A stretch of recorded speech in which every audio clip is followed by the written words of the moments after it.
हमने अभी तक मेजरली एसेक्सुअल रिप्रोडक्शन को स्टडी किया है कि एसेक्सुअल रिप्रोडक्शन था क्या, जिसके अंदर एक ही पेरेंट इन्वॉल्व था, कोई भी एज सच गैमेट्स फॉर्म नहीं होते, और अगर गैमेट्स नहीं है तो फ्यूजन किसके बीच में होगा, सो हेंस फर्टिलाइजेशन भी नहीं होती है। और जब गैमेट्स फॉर्म नहीं हो रहे तो डीएनए कॉपिंग नहीं हो रही, डीएनए कॉपिंग नहीं हो रही तो एरर्स नहीं आ रहे, जिसकी वजह से वेरिएशंस क्रिएट नहीं हो रही है। इसीलिए जो ऑफस्प्रिंग बनता है, जो डॉटर सेल या डॉटर ऑर्गेनिज्म बनता है, वो बिल्कुल आइडेंटिकल बनता है अपने पेरेंट्स से। फिर हमने एसेक्सुअल मोड के अंदर डिफरेंट मोड्स पढ़े, डिफरेंट टाइप्स पढ़े। जैसे कि सबसे पहला था हमारा फिजन और सेल डिवीजन, जो यूनिसेलुलर ऑर्गेनिजम्स जैसे कि अमीबा, लीशमैनिया और प्लाज्मोडियम में देखने को मिला था। फिर हमने पढ़ा कि फिजन भी दो तरीके का था, बाइनरी था और एक मल्टीपल था। बाइनरी कौन कौन से में देखने को मिलता था, अमीबा और लीशमैनिया, और मल्टीपल के अंदर प्लाज्मोडियम। फिर बाइनरी फिजन में भी दो तरीके के थे, एक तो था इरेगुलर और एक था लॉन्गिट्यूडनल। इरेगुलर हमें अमीबा में देखने को मिलता था और लॉन्गिट्यूडनल हमें लीशमैनिया में देखने को मिलता था। उसके बाद हमने पढ़ा फ्रेगमेंटेशन, जो एक multi cellular organism called spirogyra में देखने को मिलता है, बट ये हर टाइप के मल्टी सेलुलर ऑर्गेनिजम्स में देखने को नहीं मिलता है। जैसे कि ह्यूमन बींग्स में हम फ्रेगमेंटेशन नहीं कर सकते एक नया ऑफस्प्रिंग बनाने के लिए। और उसका रीज़न क्या था, क्योंकि ह्यूमन बींग्स के अंदर एक कॉम्प्लेक्स ऑर्गेनाइजेशन होती है, सेल्स की, टिश्यूज़ की, फिर ऑर्गन सिस्टम, और फिर पूरा का पूरा ऑर्गेनिज्म बनता है। तो हर बॉडी पार्ट अपना अपना फंक्शन परफॉर्म करता है, और अगर कहीं से कोई बॉडी पार्ट हम काट दें तो उस फंक्शन की एब्सेंस की वजह से पूरे के पूरे मल्टी सेलुलर ऑर्गेनिज्म की जो ऑर्गेनाइजेशन है और जो इफेक्टिव फंक्शनिंग करने की पावर है वो ख़त्म हो जाती है। और ऐसे रीजेनरेटिव सेल्स ह्यूमन बॉडी के अंदर नहीं प्रेजेंट, जिससे पूरा का पूरा लॉस्ट या डैमेज्ड बॉडी पार्ट क्रिएट हो जाए। तो इसीलिए जो फ्रेगमेंटेशन है वो हर टाइप के माइक्रो ऑर्गेनिजम्स में, हर टाइप के मल्टी सेलुलर ऑर्गेनिजम्स में देखने को नहीं मिलता है। फिर हमने पढ़ा रीजेनरेशन क्या था, जिसके अंदर अगर कभी गलती से कोई लॉस्ट बॉडी पार्ट, कोई बॉडी पार्ट लूज हो जाए या डैमेज हो जाए, तो क्या था कि कुछ ऑर्गेनिजम्स के पास वो कैपेसिटी थी, वो एबिलिटी थी कि वो अपने उन लॉस्ट बॉडी पार्ट्स को रीजेनरेटिव सेल्स की हेल्प से क्रिएट कर सके। लेकिन इसके अंदर वो गलती से या किसी एक्सीडेंट की वजह से बॉडी पार्ट लूज होता है, वो जानबूझकर नहीं होता है। जब हमने फ्रेगमेंटेशन की बात की थी तो स्पाइरोगायरा अपनी मर्जी से फ्रेगमेंट्स में बंटता था, बट इसके अंदर रीजेनरेशन के अंदर वो गलती से होता था। और ये कौन कौन से ऑर्गेनिजम्स में था, हाइड्रा में था, और कौन सा था, प्लेनारिया। ठीक है, तो ये अब हर एक ऑर्गेनिज्म कटने पे डिपेंड नहीं करेगा एक नया ऑफस्प्रिंग बनाने के लिए। मतलब कि एक पर्टिकुलर ऑर्गेनिज्म वेट नहीं करेगा कि जब मैं गलती से कटूंगा ना तब मैं नया ऑफस्प्रिंग बनाऊंगा। सो इसीलिए काइंड ऑफ रीजेनरेशन को रिप्रोडक्शन प्रोसेस भी नहीं माना जाता है। फिर हमने पढ़ा बडिंग के बारे में। बडिंग था हमारा ईस्ट के अंदर और हाइड्रा के अंदर। ईस्ट हमारा फिजन भी दिखाता है, बाइनरी फिजन और मल्टीपल फिजन, और साथ में वो बडिंग भी दिखाता है। और कौन से टाइप की बडिंग दिखाता है, चेन बडिंग। फिर हमने पढ़ा वेजिटेटिव प्रोपोगेशन, जिसके अंदर हम वेजिटेटिव पार्ट्स, प्लांट के वेजिटेटिव पार्ट्स जैसे कि स्टेम, रूट और लीव्स, इनकी हेल्प से एक नया ऑफस्प्रिंग बनाते हैं। उसके हमने एग्जाम्पल्स देखे। फिर कुछ आर्टिफिशियल मेथड्स भी देखे, जिसमें हमने कटिंग, लेयरिंग और ग्राफ्टिंग के बारे में पढ़ा। फिर एडवांटेजेस और डिसएडवांटेजेस। वेजिटेटिव प्रोपोगेशन की एडवांटेजेस बहुत बार पूछी गई है, तो वो बहुत इंपॉर्टेंट है। मेनली जो वेजिटेटिव प्रोपोगेशन वाला टॉपिक है वो सबसे ज़्यादा इंपॉर्टेंट है इन सब में से।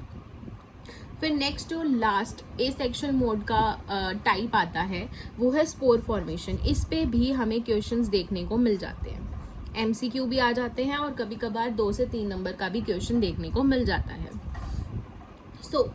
इस टॉपिक के नाम में ही है स्पोर फॉर्मेशन।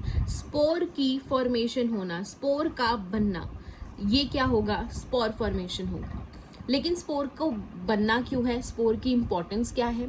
देखो, स्पोर क्या होते हैं, बहुत टाइनी सर्कुलर या ओवल शेप के स्ट्रक्चर होते हैं जिनके पास पावर होती है कि वो पूरा का पूरा एक नया ऑर्गेनिज्म क्रिएट कर सकते हैं। ठीक है, स्पोर क्या है? स्पोर कुछ छोटे छोटे टाइनी रिप्रोडक्टिव स्ट्रक्चर्स हैं जिनके अंदर कैपेसिटी है कि वो अप्रोप्रिएट कंडीशंस के अंडर नया पूरा का पूरा रिस्पेक्टिव ऑर्गेनिज्म बना पाए। कैसे? Let's study. ठीक है, देखो, spore formation is an asexual mode of reproduction in which an organism produces tiny reproductive structures called spores। एक ऐसा एसेक्सुअल मोड ऑफ रिप्रोडक्शन है जिसके अंदर कोई ऑर्गेनिज्म कुछ टाइनी रिप्रोडक्टिव स्ट्रक्चर्स बनाता है जिनको स्पोर बोला। रिप्रोडक्टिव स्ट्रक्चर्स क्या है? वो स्ट्रक्चर्स जो एक पूरा का पूरा नया ऑफस्प्रिंग या पूरा का पूरा एक नया ऑर्गेनिज्म क्रिएट कर सकते हैं। ठीक है, तो उनको हमने क्या बोला? स्पोर्स बोला। अब ये जो स्पोर्स हैं वो एक सैक लाइक स्ट्रक्चर के अंदर बनते हैं जिसको हम बोलते हैं स्पोरेंजियम। सैक लाइक स्ट्रक्चर मतलब कि जो बोरी जैसा एक स्ट्रक्चर है जिसको बोलते हैं स्पोरेंजियम। उसके बाद ये जो स्पोरेंजियम जब बर्स्ट होता है, ये जो स्पोरेंजियम जब बहुत ज़्यादा हैवी हो जाता है, जब उसके अंदर बहुत ज़्यादा स्पोर्स बन जाते हैं तो वो क्या करता है? फट जाता है, वो बर्स्ट हो जाता है और उस टाइम बहुत सारे स्पोर्स जो हैं वो एयर में रिलीज हो जाते हैं। फिर जब उनको एक सूटेबल सरफेस मिल जाता है या सूटेबल कंडीशंस मिल जाती है कहीं पे लैंड करने के लिए, तो वो वहाँ पर लैंड हो जाते हैं, वो जर्मिनेट कर जाते हैं और एक पूरा का पूरा नया ऑर्गेनिज्म बना देते हैं। कैसे? इसको देखो, इसका सबसे बड़ा एग्जाम्पल है राइजोपस, और राइजोपस को ही बोलते हैं ब्रेड मोल्ड। ये आपको याद होना चाहिए। तो राइजोपस या फिर ब्रेड मोल्ड का कैसा स्ट्रक्चर होता है? ऐसा, हमारे पास कुछ ऐसे सैक लाइक स्ट्रक्चर होंगे, बॉल लाइक स्ट्रक्चर होंगे जिनको हमने क्या बोला? स्पोरेंजियम। अब इन्हीं स्पोरेंजियम के अंदर कुछ रिप्रोडक्टिव स्ट्रक्चर्स बनते हैं जिनको हम क्या बोल रहे हैं? स्पोर्स। अब ये जो स्पोरेंजियम है ये एक थ्रेड लाइक स्ट्रक्चर से फैसिलिटेटेड होता है, सपोर्टेड होता है, जिसको हम बोलते हैं हाइफे। ठीक है, और ये किसी ना, जैसे ये कोई सरफेस है उसके ऊपर अपनी जड़ें जमा लेता है। सो ये जो पूरा का पूरा स्ट्रक्चर है इसको बोलते हैं राइजोपस या फिर ब्रेड मोल्ड। और ये सिर्फ एक ही नहीं होता, ये बहुत सारे बन जाते हैं। एक और भी उग जाएगा तो बहुत सारे उग जाते हैं, लेकिन जो कॉमन स्ट्रक्चर है वो सेम रहता है कि एक सैक लाइक स्ट्रक्चर होगा जिसको हमने स्पोरेंजियम बोला। इसी स्पोरेंजियम के अंदर स्पोर्स बनते हैं। स्पोर्स क्या है? वो रिप्रोडक्टिव स्ट्रक्चर्स है, वो टाइनी स्ट्रक्चर्स हैं जो एक नया ऑर्गेनिज्म बनाने की कैपेसिटी रखते हैं अगर उनको कोई situation like appropriate conditions, appropriate situation मिल गई तो। अब इनको सपोर्ट प्रोवाइड करते हैं कौन? एक थ्रेड लाइक स्ट्रक्चर जिसको हम बोलते हैं हाईफाई। और ये हाईफाई जो है वो जिस भी सरफेस पे वो लैंड किया है उस सरफेस से न्यूट्रिएंट्स लेता है और स्पोरेंजियम को दे देता है ताकि वो स्पोर्स बना सके। क्या करता है? जिस भी सरफेस पे वो लैंड किया, यहाँ पर ब्रेड मोल्ड है। ब्रेड मोल्ड का मतलब कि ब्रेड के ऊपर आप कभी कभी देखते हो ना, जब वो खराब हो जाती है तो उसके ऊपर कुछ हरा हरा फंगस जैसा दिखता है, वो फंगस एक्चुअली यही होता है। स्पोर्ट्स एनवायरनमेंट में बहुत सारे प्रेजेंट है। वो स्पोर्ट्स क्या करेंगे? ब्रेड के ऊपर एप्रोप्रिएट कंडीशन में, जैसे कि मॉइस्चर चाहिए उनको थोड़ा सा नॉर्मल टेम्परेचर चाहिए और साथ में न्यूट्रिएंट्स भी चाहिए, तो उनको ब्रेड के ऊपर ये सारी की सारी सिचुएशन मिल जाती है। तो वो क्या करता है? एक स्पोर आया और इसके ऊपर लैंड कर गया, फिर धीरे धीरे वो इससे न्यूट्रिएंट्स लेगा ब्रेड से और फिर एक पूरा का पूरा स्ट्रक्चर ये बन जाएगा। अब ये हाईफाई क्या कर रहा है? एक तो सपोर्ट प्रोवाइड कर रहा है स्पोरेंजियम को, और दूसरा ये हाईफाई इस ब्रेड से न्यूट्रिएंट्स लेके स्पोरेंजियम तक पहुंचा रहा है ताकि वो अच्छे से स्पोर्स को क्रिएट कर सके। ठीक है, तो ये है अबाउट राइजोपस और ब्रेड मोल्ड। इसके अंदर हमारे पास ये जो 3 स्ट्रक्चर्स हैं इनकी डेफिनेशन याद होनी चाहिए, इनके डिफरेंट फंक्शंस याद होने चाहिए। तो क्या है? सबसे पहला है हाईफाई। ये क्या है? Long thin thread like filaments हैं जो फंगस की बॉडी बनाते हैं। फंगस की बॉडी मतलब कि इस पूरे के पूरे राइजोपस की बॉडी बना रहे हैं। ये न्यूट्रिएंट्स एब्जॉर्ब करते हैं फूड मटेरियल से, जिसकी वजह से फंगस ग्रो करता है। ठीक है, नेक्स्ट हमारे पास है स्पोरेंजिया। ये क्या है? Small round sac like structures है, हमें देख भी सकते हैं। जो क्या है हाई फाई की टिप्स के ऊपर प्रेजेंट होता है और यही स्पोर्स को बनाता भी है और उनको स्टोर करके भी रखता है। और स्पोर्स क्या है, वो टाइनी माइक्रोस्कोपिक रिप्रोडक्टिव यूनिट्स हैं जो एक नया ऑर्गेनिज्म बनाने की क्षमता रखते हैं विदाउट फर्टिलाइजेशन। फर्टिलाइजेशन तो तब होगी जब मेल गैमेट भी होगा, फीमेल गैमेट भी होगा, 2 इंडिविजुअल्स होंगे। यहाँ पर 2 इंडिविजुअल्स नहीं है तो इसलिए फर्टिलाइजेशन नहीं हो रही। तो स्पोर्स क्या है, बिना फर्टिलाइजेशन के एक पूरा का पूरा एक नया राइजोपस या ब्रेड मोल्ड बनाने की क्षमता रखते हैं, तो इसीलिए इनको बोला रिप्रोडक्टिव यूनिट्स। और ये बहुत छोटे छोटे होते हैं, हम शायद नेकेड आई से देख भी ना पाए ढंग से, तो इसीलिए इनको माइक्रोस्कोपिक बोला है। सो ये है 3 चीज़ें, ठीक है।